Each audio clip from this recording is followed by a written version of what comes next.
జగమే మాయ. జగత్తు గురించి, దాని మనుగడ గురించి ప్రశ్నలు వేయకూడదు. సృష్టికి ప్రారంభం ఎప్పుడు, ఎక్కడ ప్రారంభమైంది, ఎలా ప్రారంభమైంది, మరి ఈ సృష్టికి అసలు ప్రయోజనం ఏమిటి? ఈ ప్రశ్నలకు జవాబు ఉండదు. అందుకే అనిర్వచనీయం అన్నారు. ప్రశ్నలు వద్దు, తీర్పు చెప్పవద్దు, వ్యాఖ్యానం చేయవద్దు.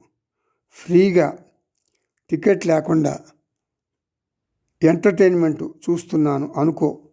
భగవద్గీతలో శ్రీకృష్ణ పరమాత్మ ఇదే మాట చెప్తారు.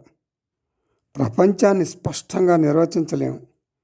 ఆది అంతం మధ్య ఏమీ చెప్పలేము. ప్రయోజనం చెప్పలేము. నీవు సాక్షిగా నిలబడి చూడు. అప్పుడు జగత్తు మాయలో నీవు పడకుండా ఉండగలవు. జనన మరణ ప్రవాహం చూడు. దృక్కు వేరు, దృశ్యం వేరు.